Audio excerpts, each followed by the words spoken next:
Hello dear friends, welcome to ലിൻസീസ് link. എല്ലാ കൂട്ടുകാർക്കും ലിൻസീസ് ലിങ്കിലേക്ക് സ്വാഗതം. ഇന്നത്തെ വീഡിയോയിൽ നമ്മൾ കാണാൻ പോകുന്നത് ജമന്തിയിലും അതുപോലെ റോസിലും ഓർക്കിഡിലും ഒക്കെ നിറയെ മൊട്ടുകൾ വന്ന് പൂക്കാനുള്ള ഒരു സൂപ്പർ ഫെർട്ടിലൈസറാണ് ഇന്ന് ഞാൻ നിങ്ങളെ പരിചയപ്പെടുത്താൻ പോകുന്നത്. ഓക്കെ, ജമന്തിയിൽ ഇത് പ്രത്യേകിച്ച് ജമന്തി ചെടികളിൽ, ക്രിസാന്തമം ചെടികളിൽ നല്ലതുപോലെ ഇത് സ്പ്രേ ചെയ്ത് കൊടുക്കുക. അതായത് 15 ദിവസത്തിൽ ഒരു പ്രാവശ്യം സ്പ്രേ ചെയ്ത് കൊടുത്താൽ നിറയെ മുട്ടുകളുണ്ടാകും. അപ്പോൾ ഇതെങ്ങനെയാണ് ഉണ്ടാക്കുന്നതെന്നും ഇതിനെപ്പറ്റി ഡീറ്റെയിൽ ആയിട്ട് ഞാൻ പറഞ്ഞുതരാം. അപ്പോൾ നമ്മൾ വീഡിയോയിലേക്ക് പോകുന്നതിന് മുൻപ് ലിൻസീസ് ലിങ്കിൽ ആദ്യമായിട്ട് വരുന്ന കൂട്ടുകാർ ആരെങ്കിലും ഉണ്ടെങ്കിൽ സബ്സ്ക്രൈബ് ചെയ്യാൻ മറക്കരുത്. സബ്സ്ക്രൈബ് ചെയ്യുന്നതിനോടൊപ്പം തന്നെ അതിൻ്റെ അടുത്തായിട്ടൊരു ബെല്ലൈക്കൺ ഉണ്ട്. അതിൽ ഓൾ എന്ന ഓപ്ഷൻ പ്രസ് ചെയ്താൽ ഞാൻ അപ്ഡേറ്റ് ചെയ്യുന്ന വീഡിയോസിൻ്റെ എല്ലാ നോട്ടിഫിക്കേഷനും നിങ്ങൾക്ക് കിട്ടുന്നതായിരിക്കും. അപ്പോൾ നമുക്ക് വീഡിയോയിലേക്ക് പോയാലോ. ജമന്തി ചെടികൾ എന്ന് പറഞ്ഞാൽ എനിക്ക് ഏറ്റവും ഫേവറേറ്റ് ആയിട്ടുള്ളൊരു ചെടിയാണ്. അത് റോസിനെ പോലെ തന്നെ ഒത്തിരി ഇഷ്ടമുള്ളൊരു ചെടിയാണിത്.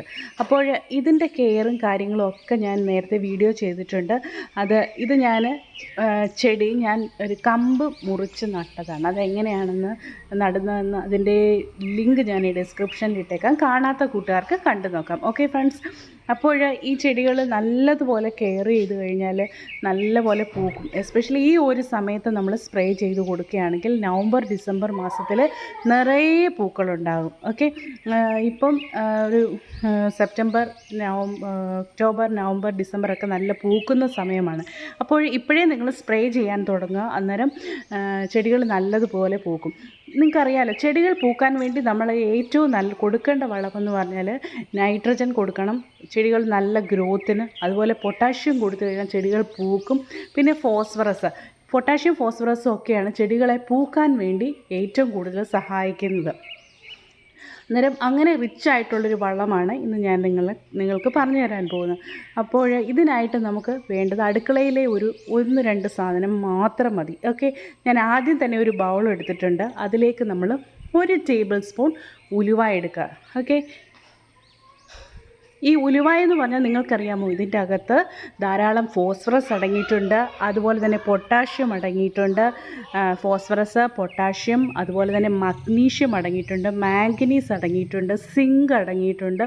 ഒരുവിധം ചെടികളുടെ വളർച്ചയ്ക്ക് ആവശ്യമായിട്ടുള്ള എല്ലാ ന്യൂട്രിയൻസും ഇതിലുണ്ട്. അപ്പോൾ നമുക്ക് ഈ ഉലുവ മാത്രം പോരാ ഇതുണ്ടാക്കാനായിട്ട്. ഇതിൻ്റെ കൂടെ നമ്മളൊരു വളരെ എഫക്റ്റീവായിട്ടുള്ള ഒരു സാധനം കൂടെ ചേർക്കും. അതിന് മുമ്പായിട്ട് ഞാൻ ഒരു കാര്യം കൂടെ പറഞ്ഞോട്ടെ.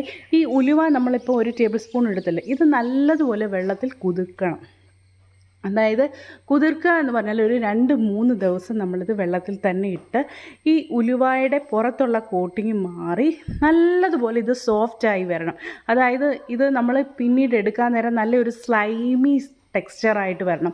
ഒരു വഴുവഴുപ്പുള്ള അതുപോലെ ആയി വരണം. ആ ഒരു പരുവം വരെ നമ്മളിത് വെള്ളത്തിൽ ഒഴിച്ച് വെക്കണം. ഓക്കെ, അപ്പോൾ ഞാനിത് കുറച്ച് വെള്ളം ഇതിലേക്ക് ഒഴിച്ചിട്ടുണ്ട്. ഇനി ഇതിലേക്ക് ഒരു കാര്യം കൂടി ആഡ് ചെയ്യുന്നുണ്ട്.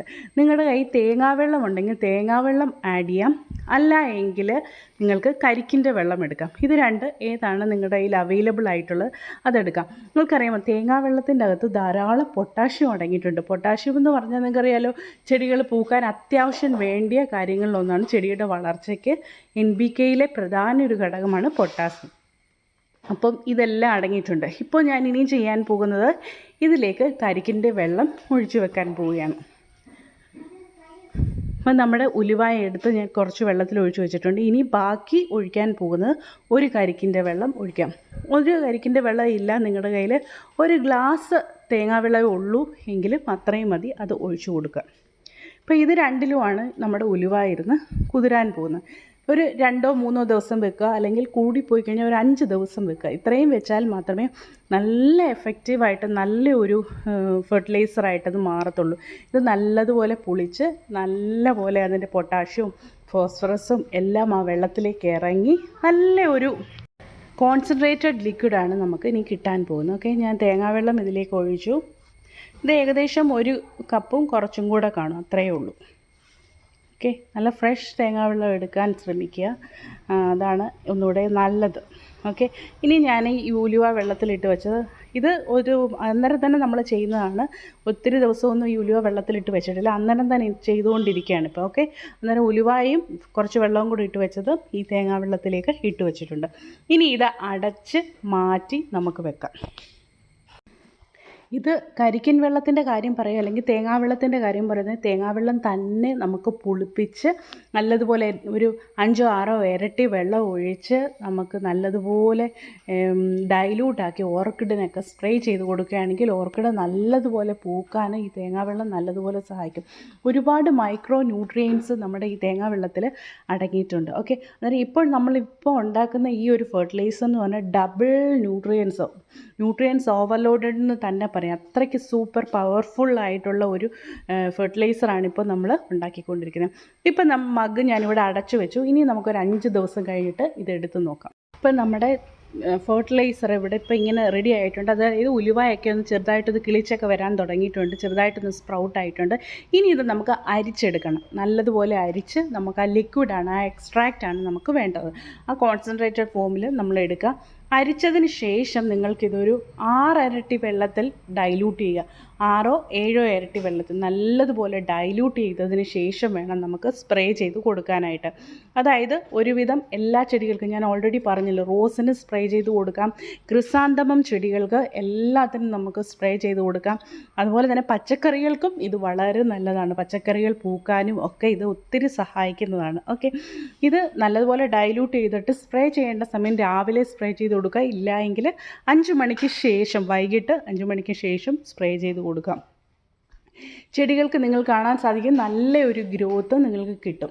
ഓക്കെ, അപ്പോൾ എല്ലാ കൂട്ടുകാരും ഇത് ചെയ്ത് നോക്കുക. അതുപോലെ തന്നെ ലിൻസീസ് ലിങ്ക് ഇതുവരെ സബ്സ്ക്രൈബ് ചെയ്തിട്ടില്ല എങ്കിൽ സബ്സ്ക്രൈബ് ചെയ്യുക. ഓക്കെ ഫ്രണ്ട്സ്, അപ്പോൾ വീഡിയോ അവസാനം വരെ കാണാൻ ശ്രമിക്കാം.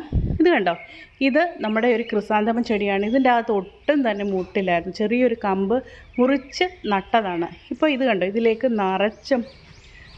നിറച്ച് മൊട്ട് വന്ന്, ഇത് കാണിച്ചു തരാം. കണ്ടോ, ഇത് നിറയെ മൊട്ട് വന്നിട്ടുണ്ട്. ഇതിന് മൊട്ട് വരാൻ ഈ ഒരു സ്പ്രേ ചെയ്ത് ഞാൻ കൊടുത്തതാണ്.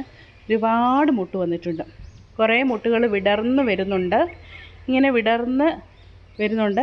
പിന്നെ വേറൊരു കാര്യം, ഇതിന് നമ്മൾ ഒരുപാട് അങ്ങ് സ്ട്രോങ് സൺലൈറ്റ് കൊണ്ടുവെക്കൽ, ഒരുപാട് വെയിലത്ത് വെച്ച് കഴിഞ്ഞാൽ ഇത് പെട്ടെന്ന് തന്നെ കരിഞ്ഞു പോകാനുള്ളൊരു ചാൻസ് ഉണ്ട്. അതുകൊണ്ട് നമ്മൾ കുറച്ചൊരു സൺലൈറ്റ് കിട്ടുകയും വേണം. പക്ഷെങ്കിൽ ഒരു മോർണിംഗ് സൺലൈറ്റ് കിട്ടുന്ന ഏരിയയിൽ വേണം ക്രിസാന്തമം ചെടികൾ വെക്കാൻ വേണ്ടിയിട്ട്. അല്ലെങ്കിൽ ഈ സൂര്യപ്രകാശം അധികമായി കഴിഞ്ഞാൽ ഇത് കരിഞ്ഞു പോകാനുള്ളൊരു ചാൻസും ഉണ്ട്. ഓക്കെ, ഒക്ടോബർ നവംബർ ഡിസംബർ ജനുവരി മാസങ്ങളിലാണ് ഈ ചെടികൾ നല്ലതുപോലെ പൂക്കുന്നത്. ഓക്കെ, അപ്പോൾ ഇപ്പോൾ തന്നെ നിങ്ങൾ കെയർ ചെയ്ത് കൊടുക്കുക. സീഡ്സ് പായിക്കഴിഞ്ഞാൽ ഇപ്പം നല്ലതുപോലെ കിളിച്ച് വന്ന് ഡിസംബറിലൊക്കെ നല്ല പൂക്കൾ കിട്ടുന്ന ഒരു ചെടിയാണിത്. ഓക്കെ ഫ്രണ്ട്സ്, അതുപോലെ തന്നെ ബോൾസം ചെടികൾക്ക് നിങ്ങൾക്കിത് സ്പ്രേ ചെയ്ത് കൊടുക്കാം. പച്ചക്കറികൾക്ക് എല്ലാത്തിനും വളരെ നല്ലതാണ്. അതായത് തക്കാളിക്ക്, പയറിന്, അതുപോലെ തന്നെ എല്ലാ ഇതിനും നമുക്കിത് സ്പ്രേ ചെയ്ത് കൊടുക്കുകയും ചെയ്യാം. നിങ്ങൾക്കിത് ഡൈല്യൂട്ട് ചെയ്തത് ചെടിയുടെ ചുവട്ടിൽ ഒഴിച്ചു കൊടുത്താലും ഇത് വളരെ നല്ലതാണ്. ബോൾസമൊക്കെ പൂക്കുന്നില്ല എങ്കിൽ ഇത് കുറച്ച് ഡൈല്യൂട്ട് ചെയ്ത് ചുവട്ടിൽ ഒഴിച്ചു കൊടുക്കുക, അല്ലെങ്കിൽ സ്പ്രേ ചെയ്ത് കൊടുക്കും. ഇത് കംപ്ലീറ്റ്ലി നാച്ചുറലാണ്, ഒരു കെമിക്കൽസും ഇതിൻ്റെ അകത്ത് ചേർന്നിട്ടില്ല. ഒരു ഓർഗാനിക് ഫെർട്ടിലൈസർ ആണെന്ന് തന്നെ പറയാം. ഒരു ഗ്രോത്ത് ബൂസ്റ്റർ കൂടിയാണിത്. ചെടികൾക്കൊരു നല്ലൊരു ഗ്രോത്ത് കിട്ടാനും ഇലകളൊക്കെ നല്ല പച്ചച്ച് നല്ലപോലെ വളർന്നു വരാനും ഇത് സഹായിക്കും. ഓക്കെ ഫ്രണ്ട്സ്, അപ്പോൾ വീഡിയോ അവസാനം വരെ കണ്ട് എന്നെ സപ്പോർട്ട് ചെയ്ത എല്ലാ കൂട്ടുകാർക്കും ഒരു ബിഗ് താങ്ക് യു. പിന്നെ കമൻറ്റ് ചെയ്യാൻ മറക്കരുത്. ഓക്കെ, എന്തെങ്കിലും കമൻറ്റ് ചെയ്യുക, ഒരു ഹായ് പറഞ്ഞാലും മതി. ഓക്കെ ഫ്രണ്ട്സ്, അപ്പോൾ എല്ലാ കൂട്ടുകാരും take care and see you in next video friends. By.